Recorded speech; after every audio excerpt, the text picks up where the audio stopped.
Bonsoir, messieurs et dames. Merci d'être encore une fois des nôtres. Vous êtes au JDS, journal du dimanche au soir. Et aujourd'hui, les grands sujets sont les suivants. 16 tonnes de drogue, dont 12, ou plutôt 2 tonnes de médicaments prohibés incinérés aujourd'hui à Ouagadougou. Geste fort en symbole en ce 26 juin, journée internationale de lutte contre l'abus et le trafic illicite de drogue. Le ministre en charge de la sécurité a animé une conférence de presse dont nous vous ferons le point.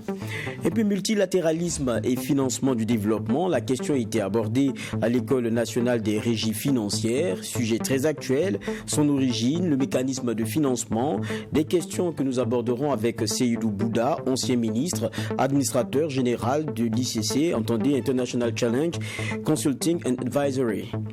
Et enfin sport, football féminin, vous aurez le dernier match de préparation de l'équipe nationale au stade municipal Issoufou Konombo face à l'AJFF, club de 3e division hommes. Nous aborderons aussi les réalités que vivent notamment ces dames avec Isabelle Tal, elle est présidente de la commission de football féminin. Et pour ce qui est de ces JDS, tout à l'heure aussi nous allons parler du secteur du BTP en Afrique et le défi de la transformation digitale de cette industrie-là. Cela se fera avec Fabrice Yangané et on recevra ici en culture Sissao qui va nous parler de sa dernière sortie qui annonce un album Reconnaissante. Le détail dans ce JDS, journal du dimanche au soir. La première des rubriques, c'est celle Société.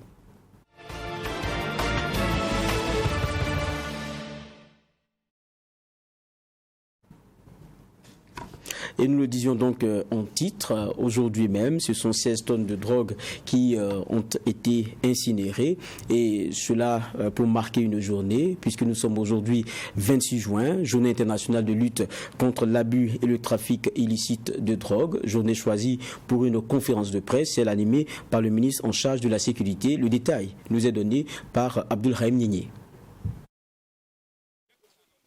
Ce sont 16 tonnes de drogue, dont 2 tonnes de médicaments prohibés qui ont été incinérés symboliquement ce 26 juin, journée internationale contre l'abus et le trafic illicite de drogue. Cette action marque l'engagement du Burkina Faso à lutter contre le phénomène de la drogue, un phénomène qui devient de plus en plus inquiétant selon le ministre en charge de la sécurité. Autrefois considéré comme un pays de transit, le Burkina Faso est aujourd'hui consommateur de drogue, selon le secrétaire permanent du Comité national de lutte contre la drogue, qui déplore le fait que le milieu scolaire soit infesté. Toutes les contrées du Burkina Faso sont touchées. Et ça m'étonnerait qu'une seule école du pays-là puisse dire que chez moi, il n'y a pas un élève qui prend la drogue. Parce que nous avons quand même la chance de parcourir les différentes régions pour nos campagnes de sensibilisation. Et nous avons constaté que même en classe de CE1, les enfants connaissent déjà le cannabis.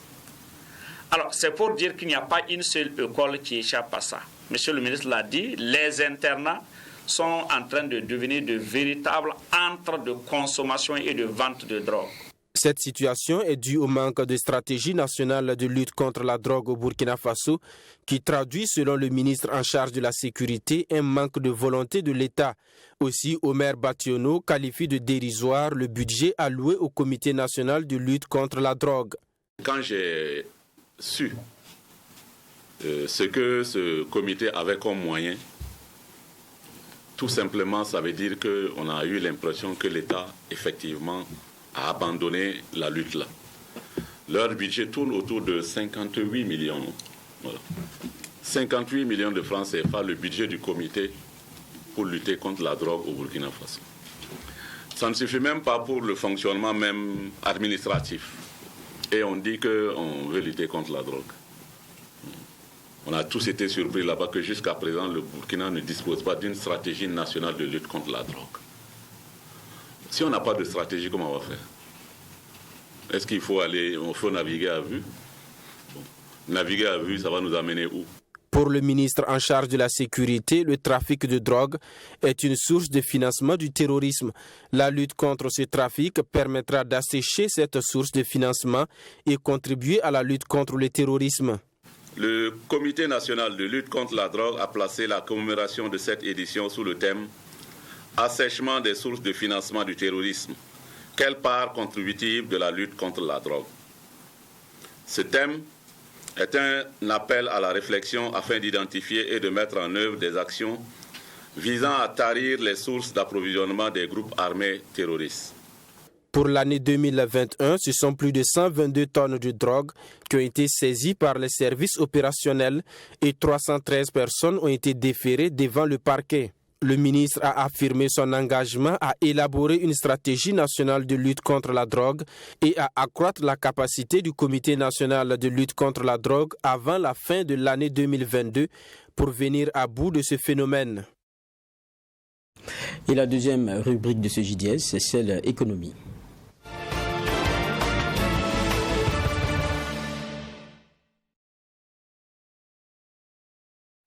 Et dans cette rubrique, nous allons nous intéresser à deux sujets. Le premier, c'est le Salon international de l'innovation et de l'industrie du BTP en Afrique qui s'est tenu les 24 et 25 juin, donc c'est achevé hier. Le thème, amorcer la transformation digitale de l'industrie du BTP en Afrique grâce au BIM.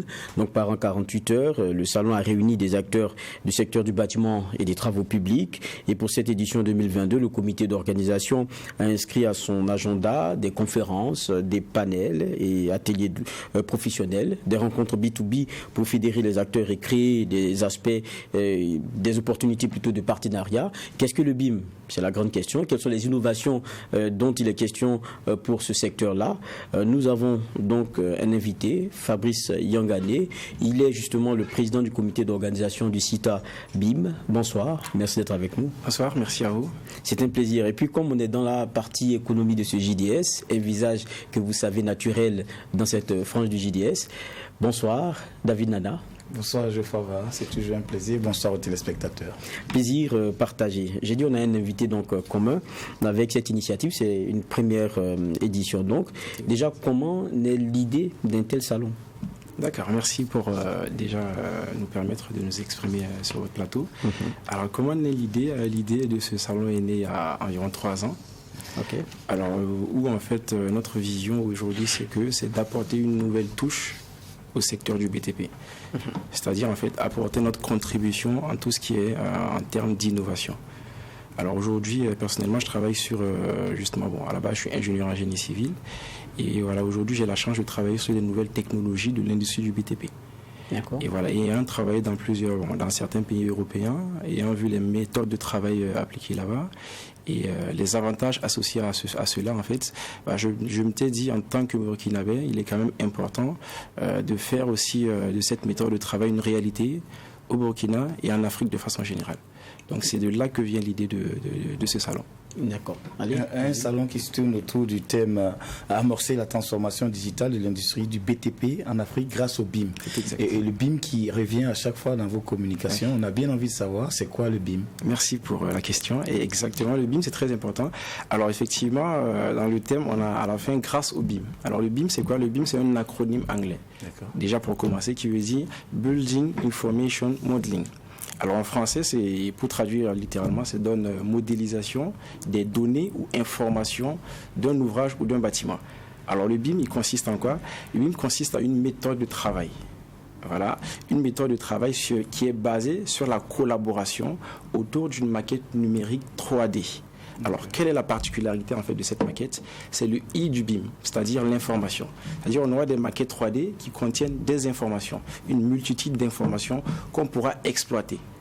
Et le but, c'est quoi? C'est d'amener tous les acteurs d'un projet, c'est-à-dire notamment les architectes, les ingénieurs, les économistes, à tous travailler de façon collaborative à partir d'une maquette 3D virtuelle qu'on voit avant de construire. Okay. Et quels peuvent être les avantages justement? C'est que cette façon de travailler en fait permet d'anticiper les potentielles problématiques que nous allons rencontrer en phase chantier, et ce qui va nous permettre justement en griffe de construire avant de construire. C'est-à-dire qu'on anticipe, on voit tout ce qui se passe en 3D, on travaille avec les différents acteurs, on travaille de façon collaborative, et s'il y a des problématiques, il y aura ce qu'on va appeler une détection de clash, de conflit, qui va révéler en fait des potentiels problèmes. Donc, ce qui va donc permettre aux différents acteurs de s'asseoir autour de la table, discuter, résoudre les problèmes qu'on a rencontrés à partir de la 3D, parce que la 3D, on peut rentrer dans une chambre, dans une pièce, visualiser tout ce qui se passe, cliquer sur un élément et avoir toutes les informations concernant cet élément. Donc vraiment, c'est du numérique. Voilà. Et le BIM, c'est ça, c'est cette méthode de travail qui englobe l'ensemble des acteurs, en fait, qui est mis en avant. Et dans le BIM, en fait, on a plusieurs thématiques autour du BIM. Notamment, on a les thématiques de conception-construction. On a les thématiques d'entretien-maintenance, parce que beaucoup ne le savent pas. Mais par exemple, un bâtiment, ça s'entretient, ça se maintient. Donc, on va développer des sujets, des thématiques comme carnet numérique d'un logement par exemple, un carnet de santé d'un bâtiment, c'est-à-dire on va affecter à un bâtiment en fait un carnet de santé pour pouvoir anticiper les entretiens et les maintenances en fait par exemple de ce bâtiment. On a également abordé des thématiques concernant les usages autour du BIM et les exploitations possibles et puis voilà. Toutes ces thématiques-là ont été abordées lors de ces 2 jours-là. Et justement, c'est que c'est une première édition. Oui, tout à fait. Et en la matière, déjà, se faire accompagner, c'est forcément pas aisé. Et puis, deuxièmement, pour mobiliser autour, c'est toujours pas aisé. Quel bilan vous faites après cette première expérience?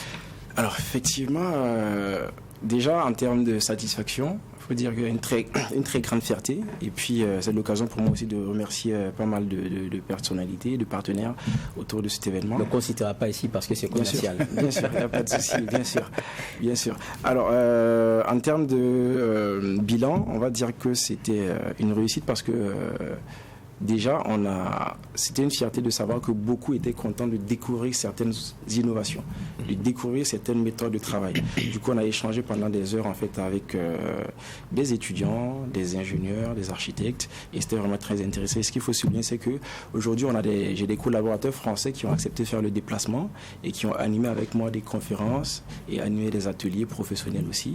Et du coup, c'était vraiment un plus qu'on a apporté. Et le retour, il est très très positif de toutes les participants. D'accord.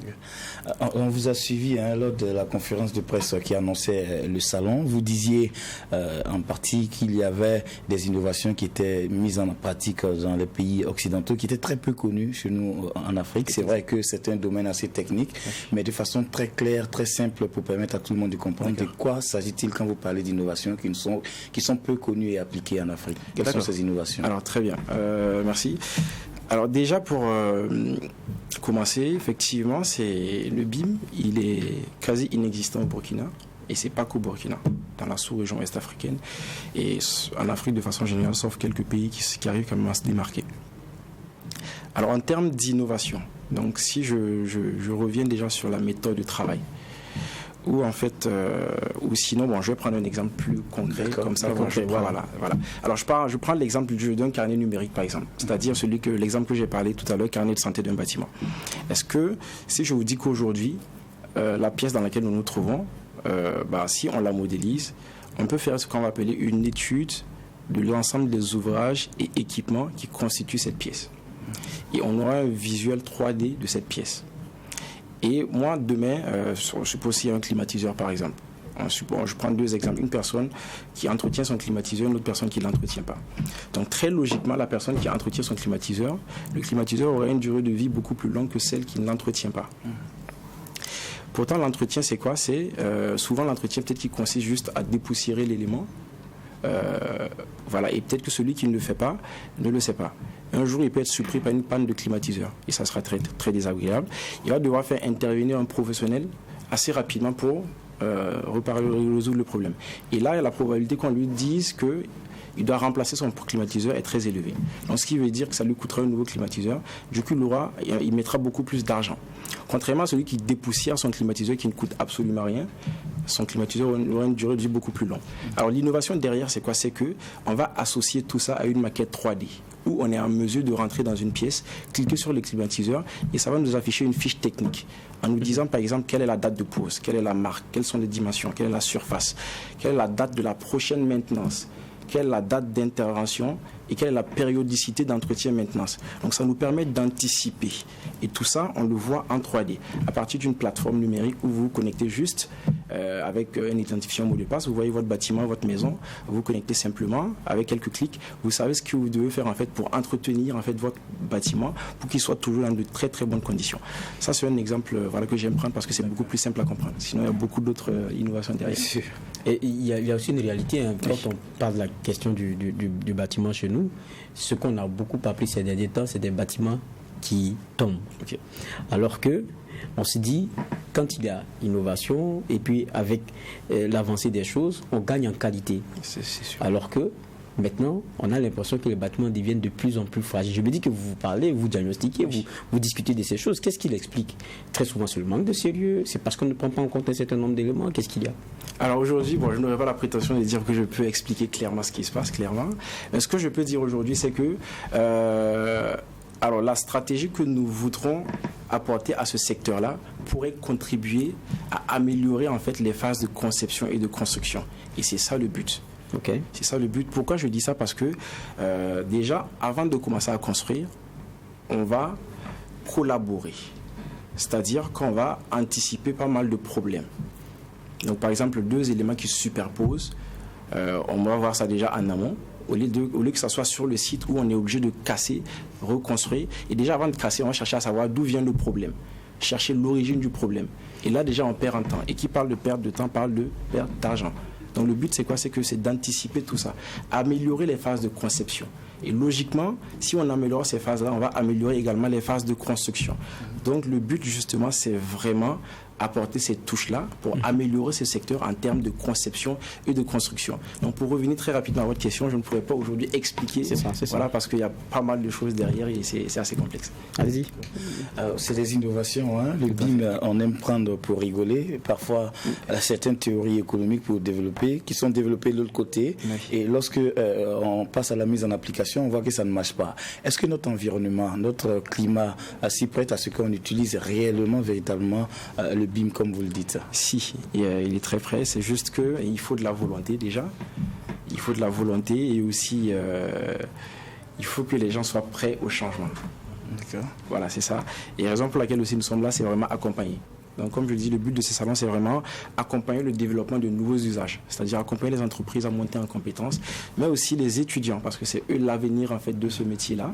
Et justement, voilà pourquoi on a tenu ce salon, en organisant des conférences, des petites formations, des ateliers. Et voilà, ça les a permis déjà. Ce que moi j'appelle assez important, c'est là, ça leur a permis d'avoir l'information. Et ils ont envie maintenant d'aller chercher. Voilà, à la fin du salon, par exemple, j'ai été approché par beaucoup d'étudiants qui ont déjà souhaité créer en fait un groupe de travail où ils souhaiteraient être accompagnés justement. Et moi, je pense que c'est par là déjà que ça commence. Et donc, je pense que le climat est très favorable et ça va se faire. D'accord. Situation sécuritaire aussi oblige. Oui. On est dans une situation où nous sommes en frein à l'insécurité. Est-ce que lors de vos réflexions, vous en avez tenu compte des innovations également pour faire face à ces situations sécuritaires, mais aussi climatiques de notre côté? Alors, sécuritaire, oui, malheureusement, avec tout ce qui arrive, il y a beaucoup plus de complexité. J'avoue que ça a même un petit peu limité un petit peu quelques trucs qui étaient prévus pour ce salon-là. Mais oui, on y pense et on est en train de voir comment aussi mettre en place, disons, des programmes aussi d'accompagnement justement de certaines zones déplacées, par exemple. Mais c'est toujours en pleine réflexion. Et voilà, sur cet aspect, la question suivante, c'était, pardon.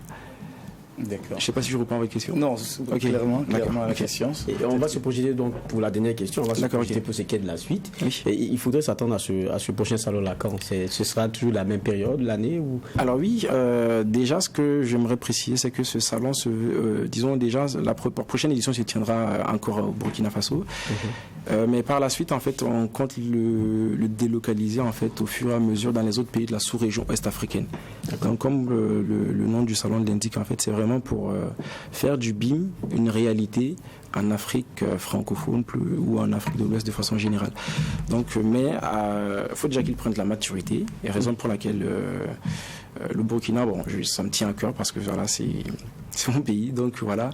On va essayer de faire quelques éditions ici et plus tard, voilà. Et l'année prochaine également, on tiendra la 2e édition. Et là, on aura beaucoup plus de possibilités, beaucoup plus d'innovations aussi à présenter. Et le programme sera beaucoup plus corsé.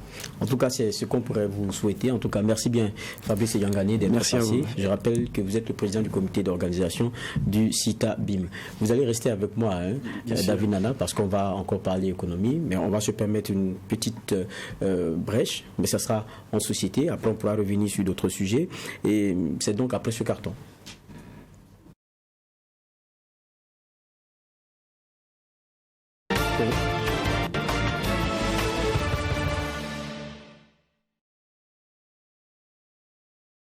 Et dans cette brève société, nous allons revenir sur un élément qui nous a tous marqués. C'était donc cette semaine même un incident autour de la base aérienne, et donc cela a suscité beaucoup d'émotions. Et au-delà de ça, pour True TV, des questions: comment se comporter lorsque nous approchons ces casernes, celles des forces de défense et de sécurité ou autres lieux tout aussi sensibles? Quels conseils avoir en la matière? Nous nous sommes posé cette question et sommes allés vers les personnes de ressources pour avoir quelques éléments de réponse, et c'est notre reporter Nyeye Abdulhaim qui nous propose ces réponses.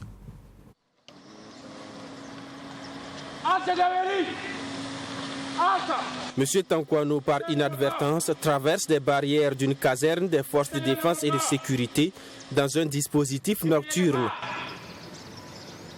Les mains en évidence et où sortez, monsieur? Interpellé par la sentinelle, c'est-à-dire le premier élément du poste de sécurité, il s'arrête immédiatement et exécute tout ce que le soldat lui demande. À travers cet exercice, les forces de défense et de sécurité sensibilisent les populations sur les attitudes à tenir devant les casernes pour ne pas être considéré comme un ennemi. Deux sommations donc sont faites avant l'usage des armes. La première sommation, par exemple, par la voie, la première sommation, c'est halte gendarmerie, halte police ou halte caserne militaire. La deuxième sommation, c'est halte où j'ai fait feu. Au coup de feu, avec l'arme, la première sommation, c'est un coup de feu dans une direction n'offrant aucun danger. Vous vous arrêtez immédiatement. Voilà, vous arrêtez immédiatement. Vous coupez le moteur et les phares si vous êtes avec un engin à 2, 3 ou 4 roues.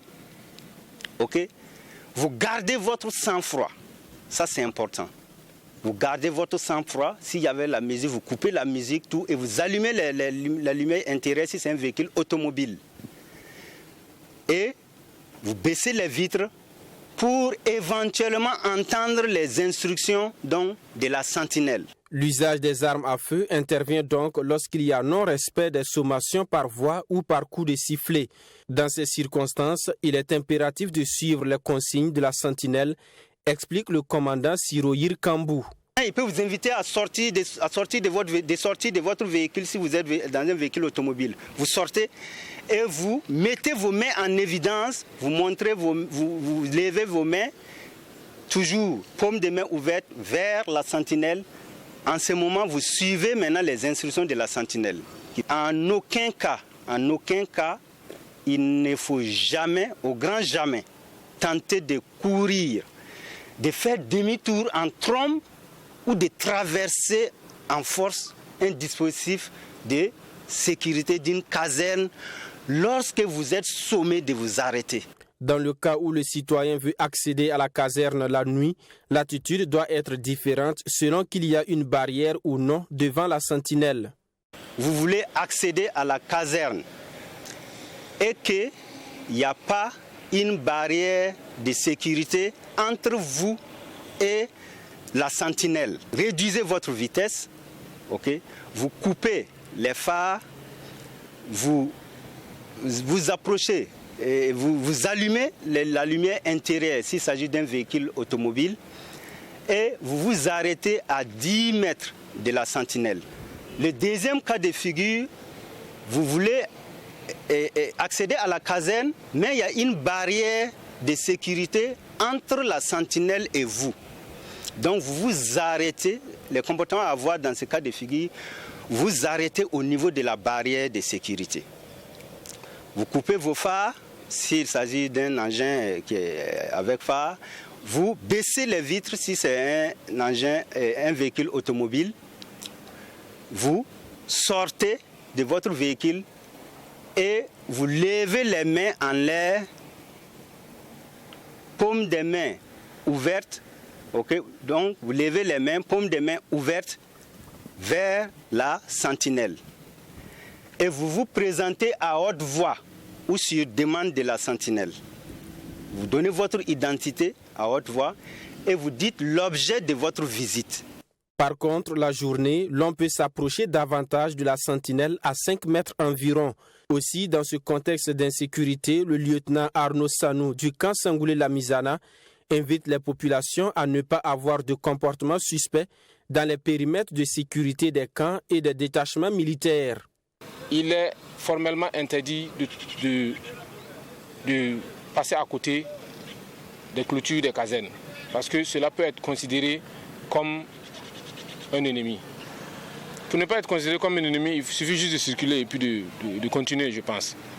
Parce que celui qui circule et qui passe tout son temps à observer ici et qui ralentit pour observer, bon, ça peut être considéré comme un problème. Votre chemin passe devant la caserne, qui est souvent, et la sentinelle est à quelques mètres de votre voie principale. Ce qu'il y a lieu de faire, à l'approche, vous ralentissez, réduisez votre vitesse si vous êtes sur un engin. Si c'est un véhicule automobile, vous baissez les vitres, vous coupez les sons également et vous passez simplement. Le commandant Kambou rassure les populations que les forces de défense et de sécurité travaillent pour leur protection. Il invite tous à un respect strict des mesures édictées, surtout en cette période de crise, pour éviter des incidents malheureux. Des conseils très importants donc à savoir. Nous étions en train de parler économie. On s'est permis cette brèche-là parce que, quoi qu'on dise, l'actualité nous oblige aujourd'hui à pouvoir sensibiliser sur certaines questions et contribuer pour qu'il n'y ait pas d'autres éléments que nous avons déjà regrettés. Et petite réaction déjà, David? Oui, il faut dire que c'est assez déplorable ce qui est arrivé, mais c'est toujours bon de répéter, c'est pédagogique, toujours quand on répète, surtout avec cet élément, c'est toujours bon. Et puis bon, on espère vraiment que plus jamais ce genre de situation ne se reproduira. D'accord. Je vous ai demandé de rester puisqu'on allait encore aborder certaines questions liées à l'économie et nous allons revenir à jeudi dernier puisqu'il s'était tenu dans l'enceinte de l'École nationale des régies financières ENAREF une conférence publique sur le multilatéralisme et le financement du développement. Des élèves, comme vous le voyez en image, fonctionnaires et des fonctionnaires élèves, des agents des ministères de l'Agriculture et de l'Économie y ont pris part. L'origine du multilatéralisme, le mécanisme de financement, notamment les cycles de financement et les tables rondes étaient quelques-uns des principaux éléments et aspects abordés. Un sujet que nous avons voulu aborder aussi dans ce JDS, le journal du dimanche au soir. Nous sommes donc avec celui qui a animé cette conférence-là, l'administrateur général de International Challenge Consulting and Advisory, c'est ICC. Et il est aussi ancien ministre. Donc, le visage, vous l'avez, c'est Seydou Bouda. Bonsoir, monsieur le ministre. Bonsoir. C'est un plaisir de vous avoir ici. Merci. Voilà. On le reçoit ensemble, David Nana. La première question que j'ai bien envie de vous poser, c'est que vous avez exposé, comme on l'a vu tout à l'heure, sur le multilatéralisme et le financement du développement à l'ENAREF. Et vous étiez donc face à des élèves fonctionnaires. Et on se demande, fonctionnaires élèves aussi, c'est selon, parce qu'on quitte quelquefois et on vient apprendre encore. Quel enjeu cela revêt pour l'administration, cette thématique-là?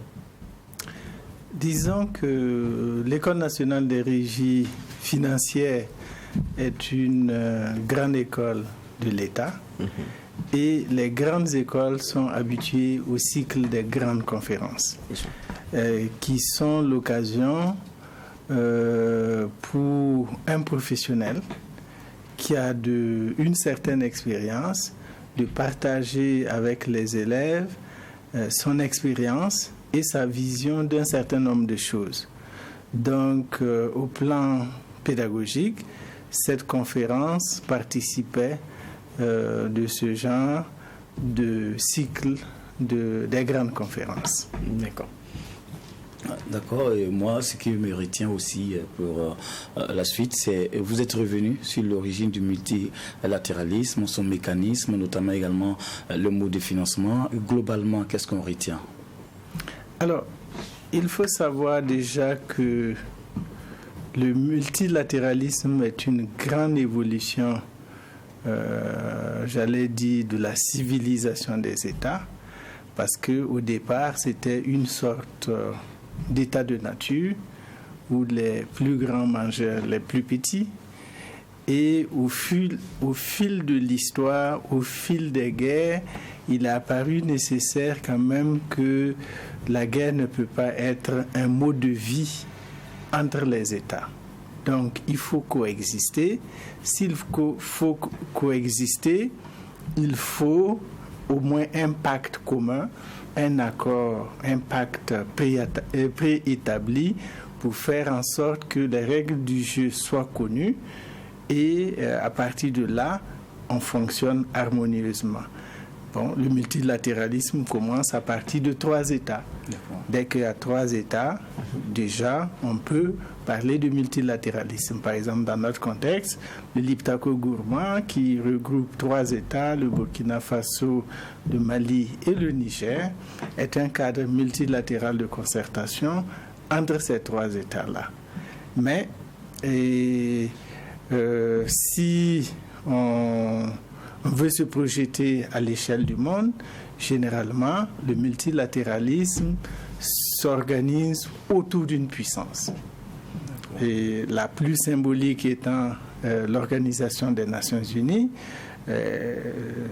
Cette organisation s'est organisée, on va dire, sous la houlette américaine au sorti de la Deuxième Guerre mondiale. Et aujourd'hui, les Nations Unies représentent l'exemple de multilatéralisme le plus achevé qui gouverne les relations entre États modernes au niveau de notre planète.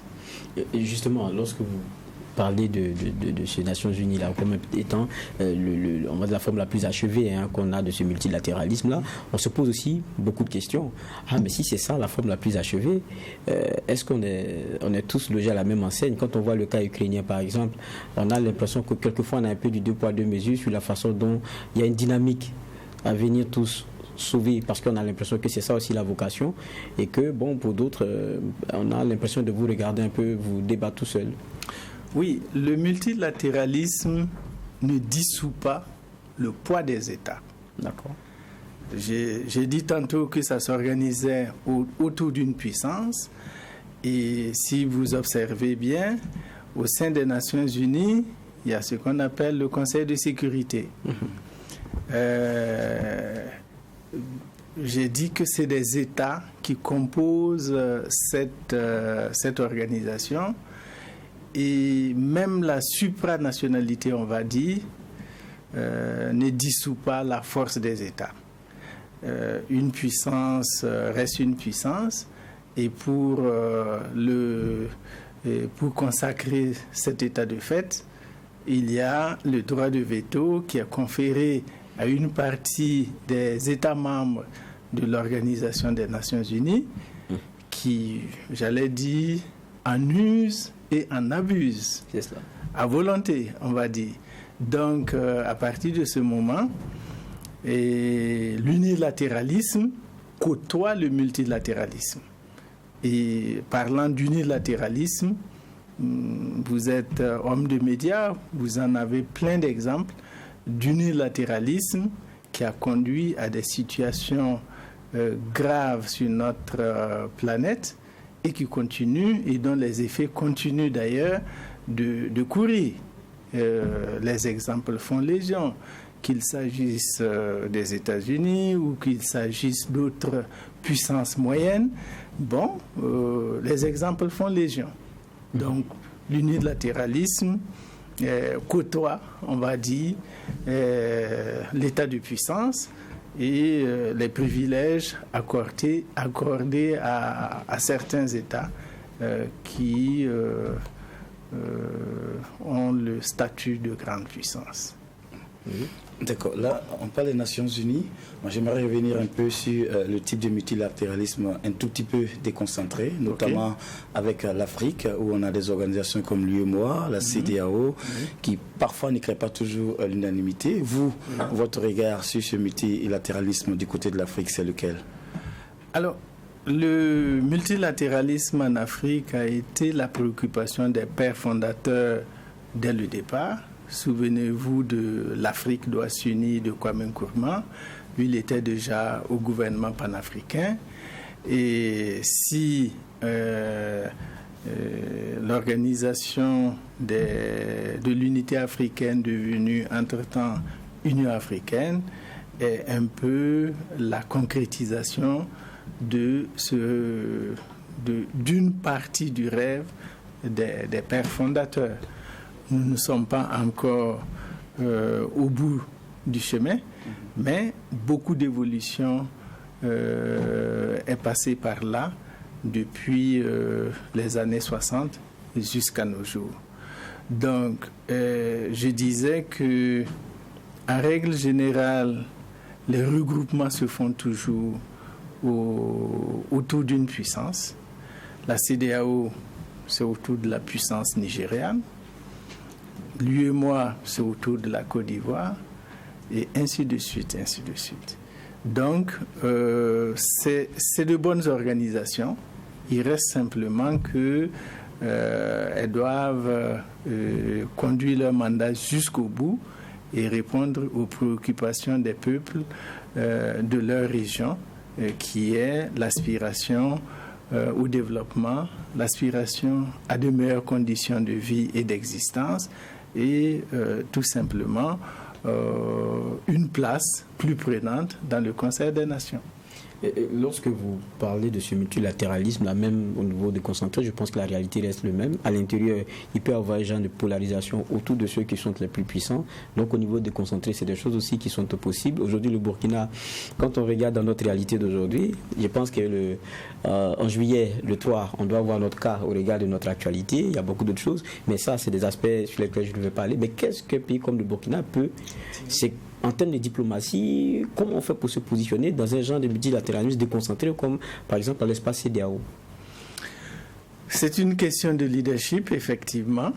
On peut être un État moyen et jouer de grands rôles dans une organisation sous-régionale comme la CEDEAO. Et de par le passé, nous avons joué ces genres de rôles-là et vous en savez certainement quelque chose. Mais le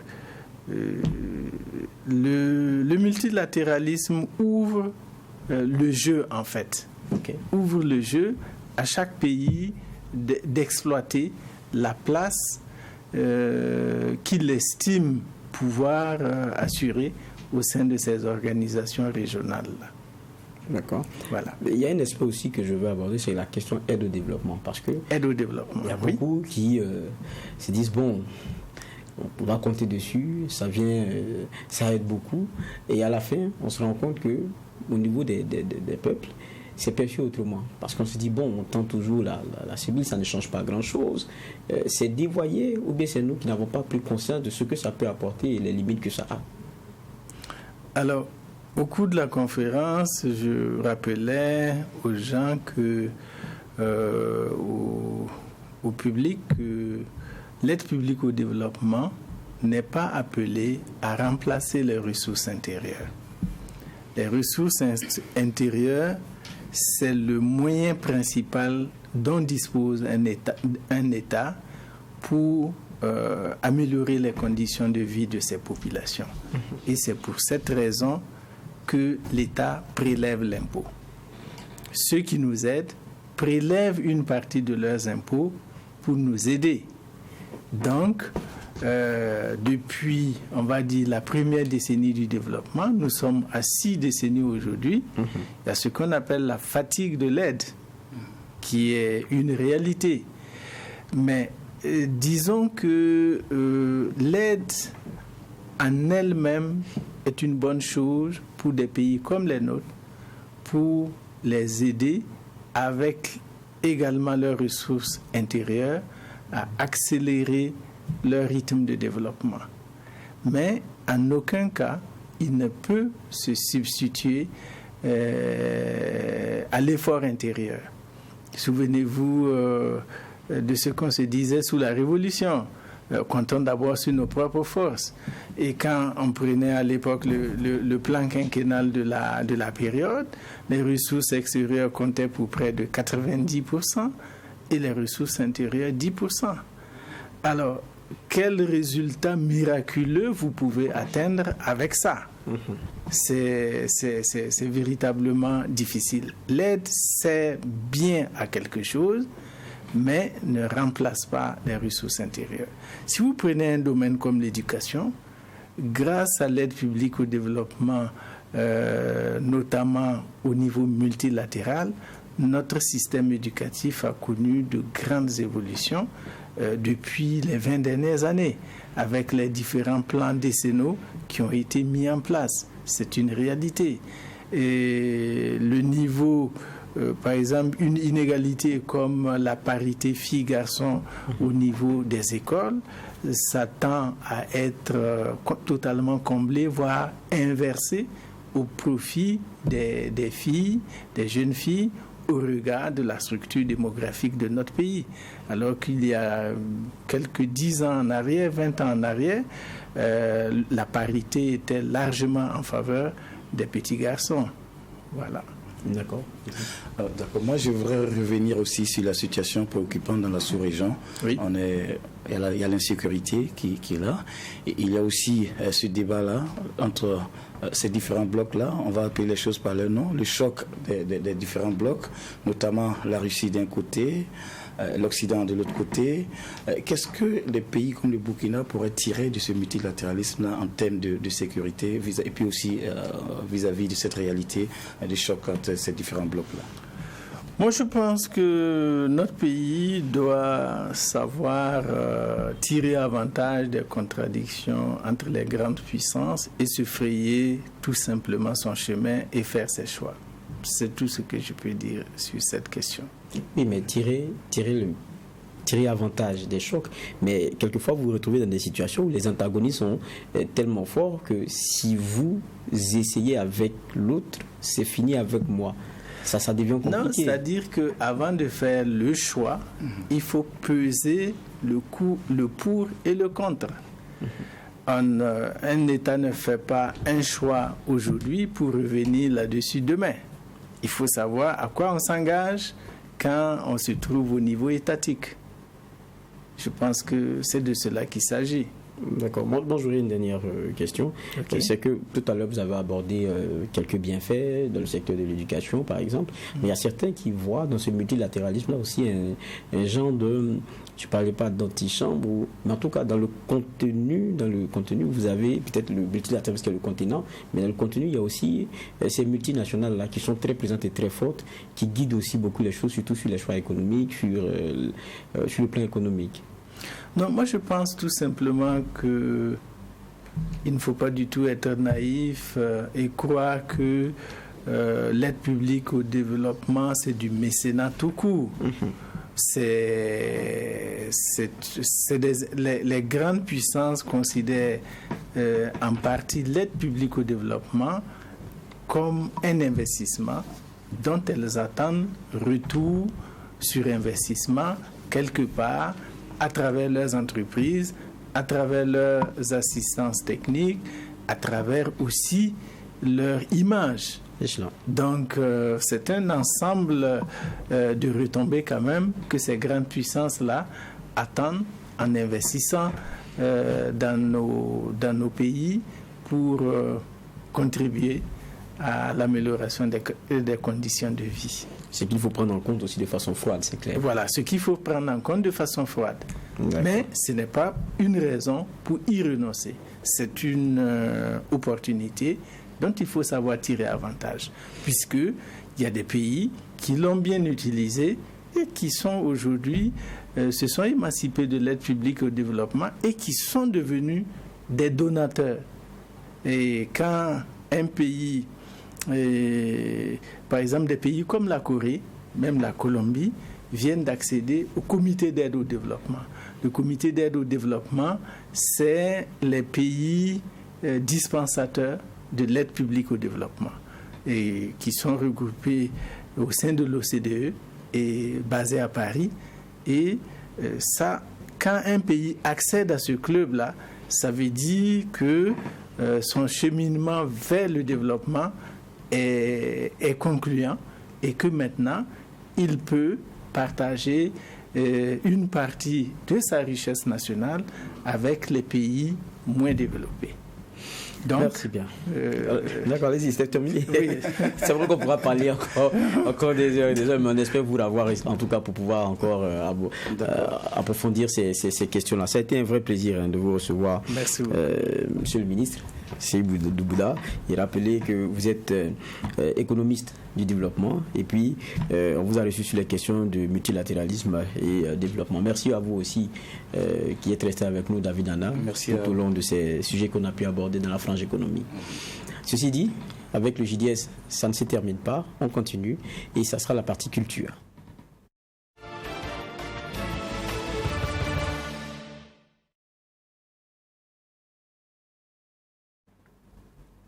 Et dans cette partie culture, on va s'intéresser à l'artiste musicienne Sissao, à l'état civil Awa Sissao. Elle vient de mettre sur le marché des disques et un extrait de son album Reconnaissante, qui sera disponible logiquement en novembre 2022. Dis-moi, c'est le nom, ce qui tourne aujourd'hui en boucle sur les stations radio et télé. Je vous propose d'en écouter un bout et juste après, on reçoit l'artiste pour discuter de tout cela. Vivre en paix sur cette terre, dis-moi comment trouver enfin le bonheur, dis-moi comment retrouver sur mon visage le sourire, l'innocence de l'enfant que j'étais et je vis dans ce monde tourmenté entre les bombes, les calamités. Il y a tant de larmes, il y a tant de pleurs, mais je vis, il y a peu d'amour, il y a trop de haine entre les hommes, les jeux hypocrites, des gens qui rient, des gens qui pleurent.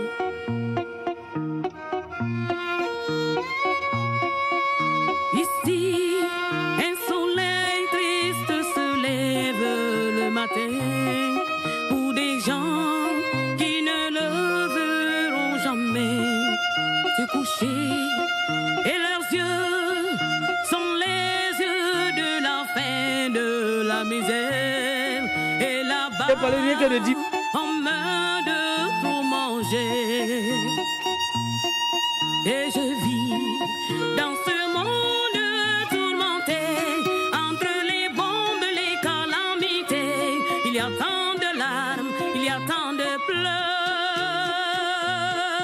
mais je vis, il y a peu d'amour, il y a trop de haine entre les hommes, les jeux hypocrites, des gens qui rient, des gens qui pleurent.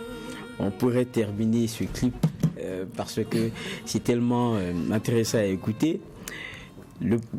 Quoi qu'on dise, le message, il est tellement actuel. Et on reçoit d'ailleurs l'artiste. C'est ce que je vous promettais lorsque je lançais cette vidéo. Elle est avec nous, Sissao. Bonsoir. Bonsoir. C'est un plaisir de vous recevoir. Le plaisir est partagé. Plaisir aussi d'écouter ce qu'on avait tout à l'heure. Dis-moi. Oui. Mais dites-moi. Pourquoi ce genre-là? On ne vous y connaît pas forcément. Alors, merci pour la question. Dis-moi, parce que je me pose autant de questions concernant tout ce qui se passe aujourd'hui dans le monde entier. Je pose la question à tout un chacun et je demande à chacun de se poser la question. Pourquoi est-ce qu'on en est là? J'ai dit que le message il est lourd, hein, ça c'est clair. Mais pourquoi ce genre? On a l'impression qu'on est dans un opéra. C'est vrai. Pour tout vous dire, c'est tout si c'est au-delà. Okay. J'ai beaucoup chanté dans des opéras. C'est vrai que j'ai pas fait assez de communication là-dessus. Des tournées en France de 1 mois, 2 mois. J'ai toujours chanté avec un groupe, le groupe Asnova de Montreuil. Donc du coup, c'est quelque chose qui me plaît. Parce que là, je me sens, j'entends ma voix, j'envoie ma voix comme je veux. Je suis pas, c'est pas noyé par des instruments. Il m'arrive souvent de doser quand même parce que tous les fans ne s'y connaissent pas trop dans ce genre. Donc j'ai fait un mélange, voilà. D'autres ne trouvent pas, mais n'empêche quand même que j'arrive quand même à faire ce qui me plaît même moi-même d'abord, parce que je suis une chanteuse à voix en fait. Voilà. C'est pour ça qu'il y a quoi, que deux instruments dedans là? Il n'y a que 2 instruments, le ukulélé et le violon. C'est un choix. Parce que non, ça c'est dû spécialement au texte. Okay. Parce que le texte, quand il y a trop d'instruments là derrière, ça noie les voix. Et pourtant cette chanson, c'est une chanson d'écoute. Donc il faut doser les instruments, quoi. Il y a un nom derrière cette chanson, il y a une histoire. Il y a une histoire. Cissé, oui. Racontez. Alors, c'est une chanson qui a été écrite dans les années 88, où moi-même je ne savais pas que j'allais chanter, j'étais toujours toute petite. Et je suis venue à Ouara en 93. 10 mois est la chanson avec laquelle j'ai appris à chanter et en français et avec la guitare, parce que le compositeur n'est autre personne que le doyen de la musique burkinabé, M. Cissé Abdoulaye, qui est également mon cousin à moi. Voilà, donc du coup, c'est la première chanson qu'il m'avait donnée comme une répétition, en fait. Je répétais avec cette chanson et c'est lui-même qui jouait à la guitare. Elle m'a tellement fatiguée. Et d'abord, c'est une chanson qui m'a séduite par le texte, qui m'a séduite par la mélodie, qui m'a séduite parce que tout simplement, je voulais me venger dans le futur, qui est aujourd'hui. Voilà, je m'étais promis que j'allais la reprendre à ma façon, parce qu'elle m'a quand même pas fait de cadeau, quoi. Voilà. Et puis il y a une grande question qui est centrale à l'intérieur. Comment trouver la paix? Comment trouver la paix? Aujourd'hui, il n'y a pas de question plus grande pour le Burkinabé. C'est pour ça que vous revenez avec 10 mois? Oui. L'album devait sortir, l'album complet est prêt. Je voulais sortir l'album en novembre qui vient à côté, mais j'étais tellement pressé de passer le message, parce qu'en tant qu'artiste aussi, je me dis que c'est notre rôle. Être des guides, être des conseillers, véhiculer les messages, dénoncer ce qui ne va pas. Et 10 mois fait partie pour toucher un peu le cœur des gens. Nous sommes des humains. J'ai dit toujours que nul n'est méchant, en fait. Ce sont les situations de la vie, les conditions dans lesquelles nous vivons qui amènent tout un chacun à changer. Mais la musique est tellement forte, elle est une âme, en fait, pour moi, la musique. Donc c'est un message tellement fort pour amener les gens à mettre un peu la main sur le cœur, parce que nous sommes une famille. Quoi qu'il advienne, il faut qu'on s'écoute, il faut qu'on se pardonne, il faut qu'on essaye de cultiver cet amour qui est là, caché, qu'on pense qu'on n'aime plus, mais on aime, c'est seulement les problèmes qui nous font oublier qu'il y a de l'amour au fond. Voilà. Vous parlez d'un monde qui est ravagé par la guerre. Tout à fait. Les terroristes. Tout à fait. Et qui n'arrêtent pas la misère, la souffrance, la haine. C'est le cœur d'une femme, parce qu'on nous dit souvent que l'homme ne ressent pas la chose de la même façon, on ne donne pas, on ne le rend pas de la même façon. C'est vrai. Parce qu'on connaît votre engagement sur les questions de femmes aussi. Oui. Et aujourd'hui, c'est sur ces souffrances-là qui sont communes à tout le monde, à tous les Burkinabés, sur lesquels vous avez décidé de vous appesantir. Ouais, c'est un peu ça. Et c'est mon cœur de mère qui parle encore plus, parce que la charité bien ordonnée commence par soi-même. Moi, j'ai 3 enfants. De la même manière, je regarde mes enfants, j'ai peur. De cette même manière, tous les parents ont peur. La jeunesse, on a peur pour la jeunesse, on a peur pour l'avenir de nos enfants, de la jeunesse et tout. Donc, du coup, qu'est-ce qu'il faut faire? En tant que femme, c'est de passer le message aussi fort.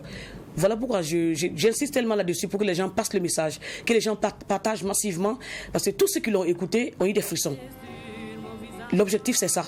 Qu'on comprenne qu'on est humain, nous devons vivre, on peut avoir ce monde de paix, on peut avoir ce bonheur dont nous rêvons, parce que là, ça commence à devenir un rêve pour nous. C'est comme si on rêve de l'avoir. Et qu'il faut que ce rêve se réalise, et personne ne peut le faire à part nous-mêmes. C'est entre nos mains, en fait. Je disais, 10 mois.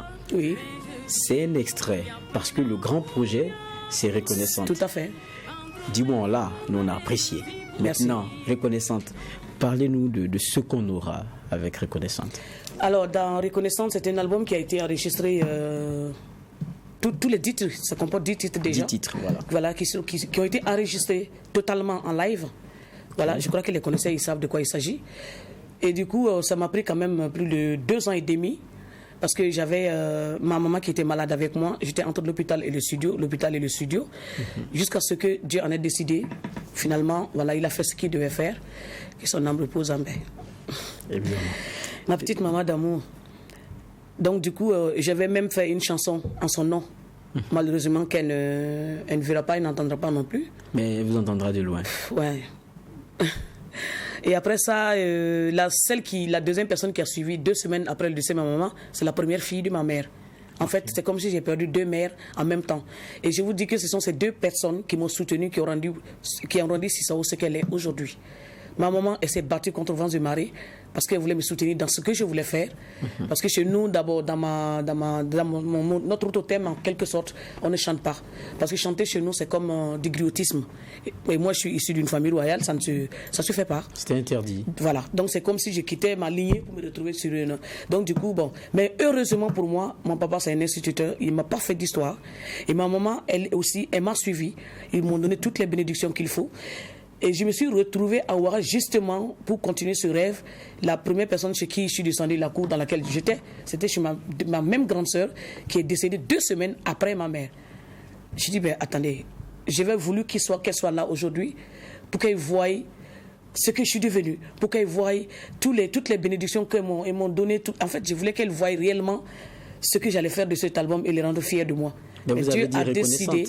Voilà, c'est pourquoi j'ai décidé de baptiser l'album Reconnaissante. Je suis reconnaissante envers elle.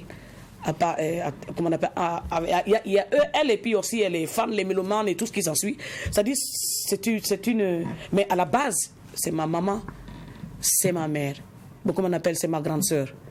Donc du coup, à travers ces deux, je me dis, certes, elles étaient les premières, mais après, quand j'ai quitté Dédougou, je suis venu, c'est des mélomanes, c'est des fans qui m'ont soutenu, qui m'ont rendu ce que je suis.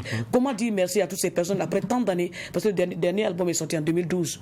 C'est cela. Donc j'ai réuni toutes ces reconnaissances-là. Voilà pourquoi, au lieu de dire reconnaissance, vous verrez sur l'album Sisao Reconnaissante. Reconnaissante, voilà. 10 titres. Là, on a eu droit à un genre opéra. Il aura quoi encore? Ce sera du Sisao comme on connaît habituellement. Il aura quelques découvertes encore. Non, là, c'est beaucoup plus professionnel. Parce que là, j'ai réuni en même temps toutes ces expériences que j'ai eues à travers le monde. Okay. J'ai essayé de mettre dans cet album. Vous aurez de l'afrobeat, l'afropop, comment on appelle, afrobeat mandingue. Vous aurez de la valse qui est Dida. Vous aurez du blues. Il y a pas mal de choses quand même, parce que moi j'aime les couleurs. J'ai un peu du tout dedans. D'accord.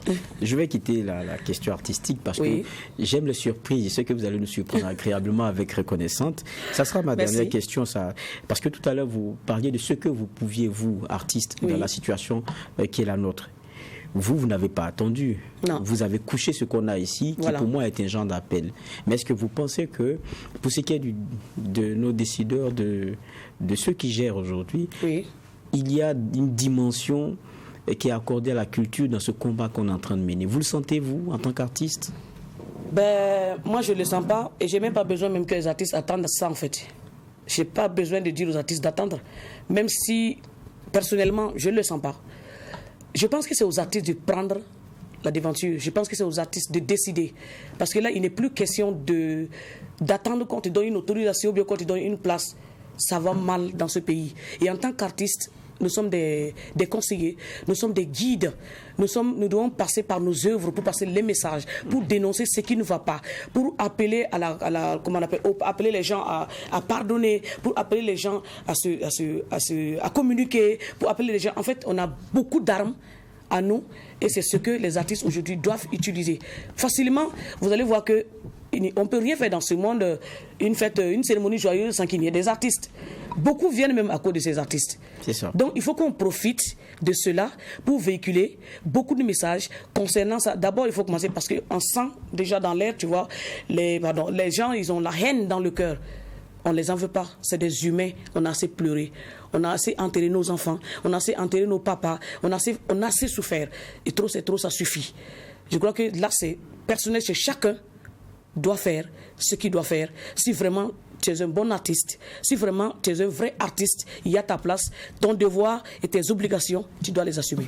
Et ta contribution. Et c'est pour ça que vous avez déjà commencé avec 10 mois. Et nous, on attend Reconnaissante. Merci bien. Merci bien, Sisao, d'être passé. Merci beaucoup. Et puis, quand Reconnaissante, ça sort, vous revenez. Merci, ça c'est sûr. Ça, on appelle ça un rendez-vous pris. Merci beaucoup. Ceci dit, on continue le JDS avec la dernière des rubriques, c'est la rubrique sport.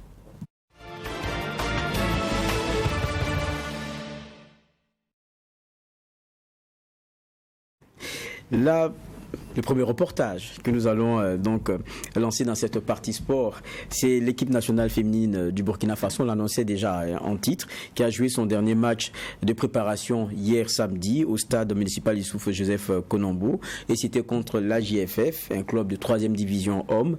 Et pour ce qui est de ces préparations, même si pour certains cela n'a pas été forcément à la hauteur des attentes, l'ont juste satisfait l'ensemble des rencontres.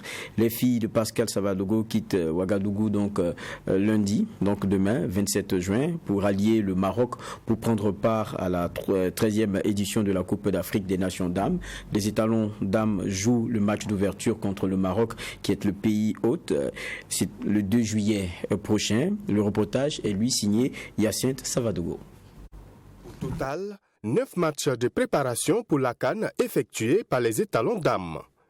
À la plupart des rencontres, les filles de Pascal Sawadogo ont toujours fait face à une équipe masculine. Même si leurs ambitions de faire une partie des réglages à l'extérieur n'a pas été concrétisée, il y a quand même de quoi se réjouir pour le peu qu'elles ont eu. Avant, quand on récupérait, on avait des problèmes. On a récupéré la balle, en même temps on les met à l'adversaire. On a dit aux filles, quand on récupère, il y a la densité. Calmer, on peut jouer un peu en arrière avant de se projeter. On a vu des situations, c'est ce qu'on a travaillé. Def off, on a récupéré. Comment se convertir maintenant en attaquant. Donc, je crois que c'est bon. Oui, on est prêt, on est concentré, donc on va faire le mieux. Oui, tout est bien. Il y a ambiance, donc il n'y a pas de paix. Ouais. Après, on s'est compris, on n'a pas le choix, on va faire avec. Donc, on prie Dieu pour aller faire bonnes choses là-bas, pour pouvoir gagner un peu encore. Ouais. L'entraînement, ouais, ça se passe bien. On suit les instructions, voilà. Et on espère que ça va aller. Nous, en tout cas, on est prêts. On n'avait pas les moyens, voilà. Même si on a eu les moyens, c'est pas venu à temps pour qu'on puisse aller se préparer et puis venir. Donc, on s'est contenté et voilà, de ce qu'on a pu, ce qu'on pouvait faire, on a fait ça. Inch'Allah, ça va aller. Avec vos bénédictions, voilà, on sent que le peuple est derrière nous. Nous, on va donner le meilleur de nous, quoi. Voilà, on espère que ça va aller. Les étalons dames quittent Ouagadougou ce lundi 27 juin pour le Maroc où un match amical était programmé contre l'équipe féminine du Nigeria. Selon l'entraîneur, les préparations vont se poursuivre en terre marocaine, mais sans cette rencontre, question de ne pas prendre un risque. Nous sommes à une semaine de notre prochain match. Il y a le voyage. Bon, on aurait souhaité jouer un match là-bas. Nous avons programmé le Nigeria, mais on a vu que c'est limite. On arrive mardi matin, s'il faut jouer mardi soir. D'après qu'il faut aller à Casablanca, prendre un car, revenir à Rabat, jouer le soir. On a jugé bon, on va juste s'acclimater. Et comme on a jusqu'à 26, on peut faire 2 camps, jouer et puis corriger globalement et non pas exposer. On a jugé bon de lever les pieds sur ça. Sur la question de la non-sélection de l'attaquante Fadilatou Ouedraogo, Pascal Sawadogo apporte des précisions. C'est juste une coïncidence, ça n'a rien à voir. De toute façon, moi-même, je ne vais pas aller avec des meilleures joueuses en moins. Si elle peut faire quelque chose, on faut la mener. Mais elle est blessée, ça n'a rien à voir. Le tout précédent, elle a joué comme titulaire contre le Bénin. Mais il y a la concurrence et il y a la blessure. Bon, maintenant, les gens peuvent polémiquer, mais en réalité, c'est la vérité. La preuve que n'en a rien. Même Coupe du Faso, elle n'a pas joué. On a perdu contre l'histoire parce qu'elle n'était pas là. Tout. C'est ici même qu'elle a recommencé les entraînements. Et la fille elle-même sait que c'est à cause de sa blessure. C'est pas manque de talent ni problème. De toute façon, je ne vois pas qui va venir me faire des pressions. Si la personne peut assumer les résultats à la CAN, moi je me dis quoi. Un rappel, les étalons dames sont logés dans la poule A en compagnie du Sénégal, de l'Ouganda et du Maroc, pays hôte. Le match d'ouverture est prévu pour le 2 juillet prochain et opposera le Burkina Faso au Maroc.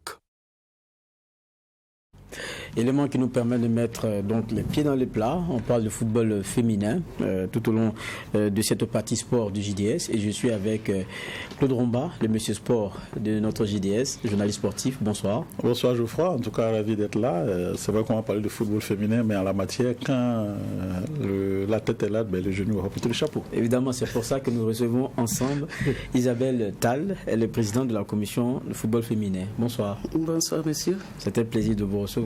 Merci. C'est vrai que tout à l'heure, dans le reportage, on a eu à l'aborder. Il y a eu une question qui avait fâché quelque peu. Je pense que Tout TV avait fait un reportage où il était question du traitement de ces dames-là. Je parle d'accompagnement en espèces sonnantes et trébuchantes. C'était un peu compliqué. Et après les plaintes, il y a l'une d'elles qui n'a pas été retenue. C'est-on vite fait de dire, bon, elle a été écartée parce qu'elle a parlé. On a écouté tout à l'heure le coach, l'entraîneur qui a donné donc sa part de vérité. Vous confirmez, hein? Oui, parce que là, c'est l'entraîneur qui connaît son effectif. C'est cela. Voilà, comme il connaît son effectif, il a travaillé depuis mi-mai avec ses filles et encore cette fille est de son écurie. Donc c'est lui qui connaît son effectif et qui a travaillé avec elle. Il sait quand même qui doit l'accompagner, qui doit pouvoir faire une bonne prestation. Donc, ce qu'il a dit, il y a des médecins qui les accompagnent. Et je pense que c'est lié aussi au rapport des médecins et de sa prestation que l'entraîneur a dû prendre ses décisions. Le choix est scientifique, donc je pense que le débat... Il n'est pas sportif, il est sportif. Donc il n'y a pas autre débat à mener là-dessus. Il y a ce qui demeure, c'est les plaintes des filles elles-mêmes sur la façon dont elles sont traitées. Ça, c'est un vieux débat. C'est un vieux débat et général en Afrique et au Burkina, on ne fait pas l'exception. Parce que à tous les niveaux, on voit que les femmes ne sont pas traitées de la même façon que les hommes. C'est ce qui est arrivé, ce n'est pas au Burkina seulement, même dans les autres contrées. Il y a des pays quand même qui ont pu allier le sport féminin au même titre que les hommes. Mais il y a beaucoup qui restent à la traîne. Et dans tous les domaines et secteurs, je ne dirais pas, même dans le journalisme, peut-être que les salaires peuvent être égaux, mais les traitements à un certain niveau, on voit qu'il y a quand même, je ne dirais pas de faveur au niveau des hommes que les femmes. Mais j'espère que c'est pour ça que nous nous battons. Il y a des associations sportives chargées du développement du sport féminin qui se battent pour ça. Et j'espère que nous allons arriver un jour à la parité, à travail égal, salaire égal. Wow. Ce qu'elle dit est très intéressant. C'est très intéressant. Mais c'est bien même de prendre l'exemple aussi de notre métier. Bon, je ne dirais pas que le traitement il est différent. Parce que je pense que le salaire il est arrimé à vos compétences. Tout à fait. Je pense que c'est comme ça dans notre métier qu'est le journalisme. Et on va chercher même des gens à coup d'argent encore plus fort parce que c'est un peu un genre de mercato, on paye plus fort et puis on a la personne, que ce soit une femme ou que ce soit un homme. Mais il y a un problème qui se pose lorsqu'on parle de la question féminine et de ce football. C'est vrai, on peut dire qu'on ne paye pas les femmes comme les hommes, mais il y a quand même une question de proportion. Quand elle parlait de c'est combien 600 000. Les hommes, c'est des millions. C'est sans commune mesure. Il s'est dit, elle n'approche même pas la moitié de la moitié de la moitié de la moitié. Il y a un problème. Il faut dire que les hommes, la prime de sélection, c'est à 1 million. Aujourd'hui, en équipe nationale, la prime de sélection, c'est à 1 million. Donc, mais elle, c'est 600 000 surtout. Oui, je donne l'information juste. Okay. Voilà, pour dire que les primes de match chez les hommes, c'est 1 million. Et alors que là, chez les dames, ils avaient estimé à 200 000 ou à 300 000 francs la prime de match, et, enfin la prime de sélection. Et je pense qu'aujourd'hui, nous sommes à 500 000 francs, non? Je pense qu'à 500 000 francs comme prime de sélection. Voilà. Mais il y a tout ce qui accompagne. Tout à fait. Non, je suis d'accord avec vous. Non, c'est pour dire que je suis entièrement d'accord avec vous. Aujourd'hui, on devait quand même, je ne dis pas dans les clubs, mais au moins en équipe nationale, on aurait pu atteindre ce niveau-là. C'est-à-dire, ne serait-ce que dans la prime de sélection, si on ne va pas, même si on ne fait pas une parité égale, mais au moins qu'on fasse au moins la moitié. C'est vrai, aujourd'hui, quand vous prenez les étalons A, la prime de match au niveau des qualifications, c'est 2 500 000. Voilà. Alors que là, on va les payer, on va leur donner 100 000 francs. Moi, je pense que là aussi, quelque part aussi, il faut que le gouvernement et le ministère fassent un effort pour, on n'a pas dit forcément d'atteindre ce niveau-là, mais de tendre vers et l'encouragement, ça va venir. C'est vrai que le football féminin au Burkina il est assez naissant, mais il faut aussi donc permettre à ces filles-là de gagner un peu. On est tous d'accord là-dessus. Maintenant, peut-être que c'est la manière qui n'a pas été de la plus bonne manière. Mais comme on dit, quand on veut revendiquer aussi, peu importe la manière, il faut également aussi que les droits soient respectés. Oui, mais c'est un vieux sujet, donc toutefois vous avez l'impression que c'est les aspirations aussi. Mais dites-nous, quand on parle de ce football féminin, il y a vraiment beaucoup. Si vous disiez tout à l'heure, ce n'est pas seulement l'apanage du football féminin. C'est-à-dire quand on quitte nos étalons comme on connaît là, avec ceux qui jouent la CAN, c'est-à-dire que les seniors, pour le reste, tout le monde est logé un peu à la même enseigne, tout le monde se plaint. Le football féminin, le football, les locaux, les étalons, la petite catégorie, les femmes, c'est pareil. Hein. Si c'est pas A seulement, tout le monde est mal. Enfin, je ne veux pas dire maltraité, mais tout le monde n'est pas bien traité, forcément. Bon, ils ne sont pas traités de la même manière, ça c'est juste. Mais je pense que c'est des trucs qui sont en train de changer. Tout à fait. Voilà, bon, c'est vrai qu'il y a eu des revendications de la part des filles, Peut-être que c'est la manière dont, et comme vous l'avez dit tout de suite, sinon je pense que le ministère et la fédération actuellement sont en train de s'atteler pour le changement à ce niveau. Sinon, je sais qu'en son temps aussi, les seniors aussi ont eu à loger dans les mêmes enseignes, au centre pas au centre technique, mais au Comet. Tout à fait. Voilà, c'est au fur et à mesure qu'ils se sont retrouvés à Joli Hôtel et ensuite à Silmandé. Je pense que ça va. Pas fait de pub. Voilà. Ah, ok, excusez-moi. Donc, je pense que dans des hôtels, alors, je pense que ça va venir quand même d'ici là.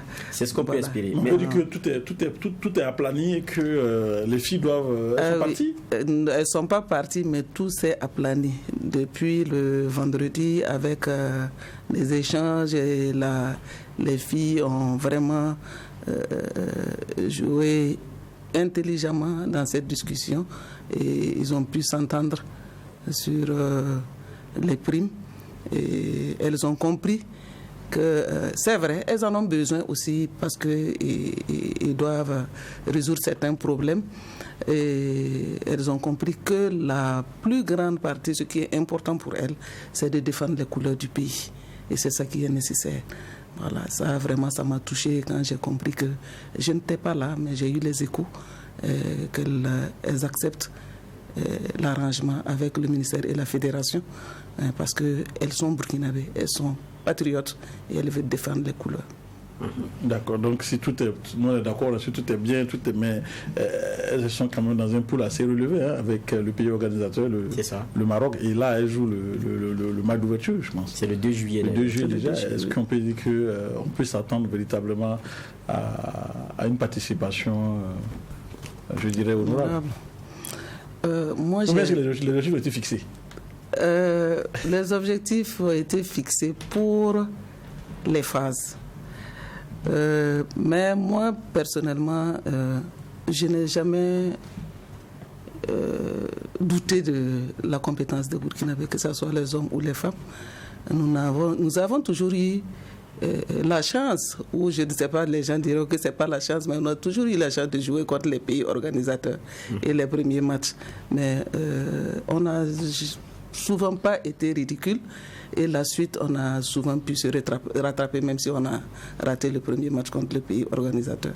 Nous avons 3 matchs. Nous allons tenir contre le Maroc et assurer avec les autres.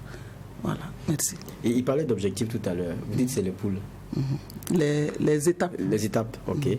Objectif, je dirais, ça étape, ils vont prendre étape par étape. Ça veut déjà sortir des poules, et puis après le reste, ça va venir. Ça va venir. En tout cas, c'est vrai, on a vu. Est-ce que ça ne met pas aussi une autre pression sur les filles? Parce que là, avec tout ce qu'il y a eu comme volet de bois vert par rapport donc à cette situation-là, des filles là, je pense que tout le monde, on a vu que ce soit des avocats, que ce soit en tout cas de la société civile, que ce soit des politiciens, tout le monde s'est mis dans la danse et tout ça, et ça me paraît une pression supplémentaire parce que là, on va se dire qu'on est obligé de ne pas pouvoir donc décevoir tout ce monde-là, on est obligé de pouvoir faire au moins un résultat assez honorable. Est-ce que ça ne met pas plus de pression aux filles? C'est une pression nécessaire parce que ça les a amenés à comprendre aussi que tout le peuple burkinabé les regarde. Et c'est vrai que c'est leur première participation à la CAN, mais ils ont déjà eu à jouer des compétitions au niveau zonal. Okay. Donc, elles sont plus ou moins aguerries. Elles connaissent cette pression. Et je pense que c'est nécessaire. Cette pression est nécessaire parce que ça motive aussi et ça te permet de comprendre que je défends vraiment les couleurs du Burkina. Voilà, merci. Est-ce qu'on peut dire qu'aujourd'hui, le football féminin, selon vous, parce que vous êtes la présidente, est-ce que vous sentez vraiment que il y a les moyens, bon, je ne dirais pas beaucoup de moyens, mais est-ce que ça évolue? Parce qu'à un moment donné, on sentait que, ce n'était pas trop ça. Aujourd'hui, on s'est qualifié pour la Coupe du Monde, la Coupe d'Afrique des Nations. Est-ce que, selon vous, il y a plus d'attention désormais sur le football féminin, comme il se doit? Pour ne pas me limiter à ce qui se passe actuellement, je dirais que tous ceux qui ont passé à la fédération ont toujours fait quelque chose pour le football féminin. Et à chaque année ou à chaque mandat, je vois qu'il y a une petite amélioration. Et depuis 2012 qu'on a commencé à participer aux éliminatoires de la CAN et aux éliminatoires du mondial, en tout cas chaque année, il y a une progression. Même quand vous regardez le championnat, la Coupe du Faso, actuellement c'est la coupe, la super coupe qu'on n'arrive plus à jouer mais qu'on va rattraper. Sinon, il y a plus d'attention et chaque mandat, on élabore un plan quadriennal qui permet de suivre et de chercher chaque fois à changer les situations et améliorer les conditions des filles. Et concrètement, est-ce que vous pouvez nous donner des éléments en termes d'amélioration? Parce que c'est cela aussi, vous dites oui, il y a plus d'amélioration, mais concrètement, qu'est-ce que vous avez ressenti dans certains projets, dans certains accompagnements? Quels sont les changements qui ont été apportés? Progressivement, j'ai vu que 2012, je ne me rappelle pas du montant exact pour la subvention, mais je pense que de 500 000, ensuite à 1 500 000, non, ensuite à 2 500 000 et maintenant à 5 millions pour la première division. Et la deuxième division de 200, 500, 200, on est arrivé 200 000 250 000, oui, à 100 ans c'était 250 000, puisque c'était les premières éditions de cette compétition. On avait seulement une poule unique qui jouait et qui terminait. Là, non, la D1. La D1. Voilà. Ensuite, quand on a voulu faire D1, il fallait accompagner un peu la D2 pour qu'ils puissent s'accrocher. Et au fur et à mesure qu'on avançait, on est arrivé à 1 million pour les D2. La subvention, donc 5 millions pour les D1 oui. et 1 million pour les D2 actuellement. Voilà. Wow. Maintenant, au niveau des structures même, on voit qu'il y a la commission de développement du football féminin et il y a la ligue football féminin qui est là. Donc, ce qui manque, c'est le département. Département football féminin. Ah, vous voulez un département dédié au football féminin? Dédié au football féminin. Ah, plus une ligue, tout un département. Un département, wow. ça viendrait d'ici là, j'espère, nous le méritons. Mais est-ce que les hommes n'en ont même pas? Je pense qu'il y a tout un département pour les compétitions, maintenant je ne sais pas si... mais ce n'est pas pour autant que les femmes ne vont pas l'avoir, peut-être elles devront l'avoir. Voilà, et peut-être que les hommes vont profiter de notre département pour demander aussi. Voilà. Mais justement, il y a beaucoup d'ambition en tout cas. On parle de ce football-là, mais on s'arrête très souvent sur les affaires pécuniaires, les histoires. On se dit non, il n'y a pas d'avancement, on ne met pas assez d'argent et tout. Mais on est dans une société, quelquefois aussi il y a la barrière sociale même sur l'engagement. Est-ce que c'est des choses qu'on a levées maintenant, c'est vieux, ou bien ça continue? Non, ça continue plus ou moins parce que quand on parle des grandes villes, on ne le ressent pas comme ça, mais quand on va dans les coins un peu reculés, on voit que c'est difficile. On aurait voulu que chaque région quand même puisse jouer le championnat, quel que soit le niveau. Mais actuellement, il n'y a que Ouaga, Koudgou, Bobo, Banfora, Gawa, Wayugia, Fada, Dori, c'était le Djibo, qui, suite au problème, s'est délocalisé à Ouaga pour continuer. Mais il y a des régions qui ne sont pas représentées jusqu'à présent. Et c'est un problème. Je me dis qu'il faut, dans le plan de développement, là, il y a le volet sensibilisation qu'on doit prendre en compte pour permettre à tout l'ensemble de Burkina, les filles, de participer, puisqu'on dit que le sport c'est un facteur de développement. C'est cela. Donc il faut aider tout le monde à pouvoir profiter des bienfaits du sport. C'est vrai que vous êtes assez modeste, on va rappeler, elle est quand même, vous êtes titulaire d'une licence ACAF. La seule femme, je crois, la seule femme au Burkina Faso est titulaire donc d'une licence ACAF. Donc vous êtes capable d'entraîner une équipe masculine aussi, c'est ça, c'est évident. Normalement, oui. Normalement, c'est quoi? Il y a des barrières toujours? Non, il n'y a pas de barrière. Il n'y a pas de barrière parce que peut-être que sur le plan national, je ne l'ai pas fait et au niveau des clubs.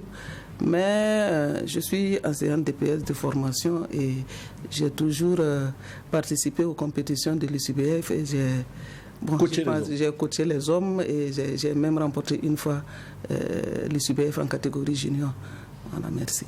D'accord. Ça, c'est très intéressant. Mais il faut aussi encourager. Je pense qu'il y a d'autres dames aussi maintenant aujourd'hui qui ont des licences. Exactement. Exactement. Il y a quand même 3 dames, non 4, 3 dames qui sont à licence B. Okay. En C, on doit avoir une dizaine. Et en D, il doit avoir aussi 5 ou combien. Ça fait partie du plan de développement. Nous sommes en train de voir, parce qu'actuellement c'est payant, la formation des licences CAF. Donc nous sommes en train de voir comment faire la reconversion des anciennes joueuses à ce niveau. D'accord. Voilà. Je l'ai souligné parce qu'on ne voit pas beaucoup les femmes qui sont en train de coacher, alors qu'on sait qu'il y en a qui ont des diplômes. C'est vrai qu'il y a eu Awa Badio qui avait entraîné l'équipe de Santos, non? Ou c'est du FAC, je ne sais plus. Voilà, donc elle a entraîné une équipe aussi. En D2, oui. Voilà, il faut peut-être permettre aux femmes là d'exercer, de pouvoir entraîner. Peut-être que d'ici là aussi, ça va changer un peu dans les mentalités. Donc vraiment, moi, je n'ai pas essayé. Je n'ai pas essayé. Mais pourquoi peut-être que parce que mon temps ne me permettait pas de le faire. Parce que actuellement, je pense que les femmes doivent pouvoir aller dans ce sens. Et je les encourage à aller dans ce sens. Parce qu'il ne faut pas se cantonner au football féminin. On apprend beaucoup avec les hommes. Et lorsqu'on a les 2 expériences, on arrive à mieux avancer. Et puis, football féminin, comme c'est les mêmes règles, donc ça devrait bien aller. Moi, j'ai une petite question. Je me voudrais qu'on termine sans cela. Il y a la question étalon d'âme. La fameuse question étalon d'âme. Ça ne vous dérange pas aussi? Bon, ça nous dérange. On a toujours échangé là-dessus. Mais c'est une question de non national. D'accord. Pour toutes les disciplines. Maintenant, est-ce qu'on va dire les JIMA? Est-ce qu'on va dire... On trouve que les JIMA, c'est un peu péjoratif. Voilà, donc... il y en a qui changent. Il y en a qui changent. On a vu le rugby qui a changé. Ils sont au Pilanou. Voilà. Ils ne sont pas étalons, ils sont Pilanou. Bon, mais nous aimerions quand même qu'on ait les mêmes noms, même si on va les mettre au féminin. Étalon les juments. Actuellement, nous sommes à étalon d'âme. Étalon d'âme, mais bon, ça reflète quand vous discutez, je pense que quand vous dites que vous discutez de ça de temps en temps, ça veut dire qu'il y en a qui se retrouvent pas forcément là-dedans. Il y a quand même des petites propositions qui viennent. Exactement. Lesquelles? Bon, il y a étalon féminin, il y a étalon d'âme, il y a les jiments. Et puis, quelqu'un avait proposé autre chose. Il y a déjà un club princesse, il y a Yenenga. Bon, il y a quand même des propositions. Et je pense que... un appel à... Non, dans le programme, dans le plan de développement, là, il y a un atelier qui est en vue. Et je pense que ce point aussi sera débattu lors de cet atelier. Donc on peut être confiant pour la suite, on peut être confiant pour cette canne-là déjà? Oui. On peut être confiant parce qu'on ne veut pas... J'ai confiance, pas que j'ai pas confiance. Allez-y. Mais bon, on sait que des scores lourds aussi, c'est sûr que ça ne passera pas au Burkina parce que nous allons vous épargner de tout ça. D'accord, merci beaucoup. On ne donnera pas de mots de tête et que bon courage à vous. Merci. En tout cas, c'est tout ce qu'on pourrait souhaiter. Les étalons vont franchir au moins le premier tour et puis bon, après le reste va venir. Merci. Et on veut que nous avons de bons résultats qui justifieraient que des efforts soient faits de façon additive à ce que vous avez déjà eu comme engagement de part et d'autre et accepté par elle. Merci. Je pense que c'est un message qu'elle vous a envoyé en acceptant d'aller défendre le couleur malgré. Donc ça veut dire qu'après il faut le voir. Oui. Et puis en tout cas, merci pour votre engagement. On sait que vous êtes au niveau de la CAF, instructeur CAF. Vous revenez tout à l'heure de l'UFOA où vous êtes là-bas en tant que le comité d'organisation. C'est bon. On voit que déjà vous en tant que femme vous représentez dignement le football burkinabé ou en tout cas le football féminin dans les instances, que ce soit la CAF, la FIFA et l'UFOA. Bonne chance. Il y a aussi Madame Liliou Jeanne aussi qui est instructeur, qui est donc commissaire CAF. Continuez à nous représenter dignement. Et puis bon, demander à ce qu'on donne un peu plus de moyens au football féminin. Merci. En tout cas, on était donc avec un modèle assez inspirant. Isabelle Tal, merci d'être passée. Merci. Je vous rappelle que vous êtes présidente de la commission football féminin. Merci aussi à Claude Romba d'être resté avec moi pour ce JDS. C'est terminé pour ce rendez-vous très intéressant de notre actualité hebdomadaire. Merci d'avoir été des nôtres. On vous donne donc rendez-vous dimanche prochain. N'oubliez pas l'heure, c'est 19h30. Et d'ici là, portons-nous bien.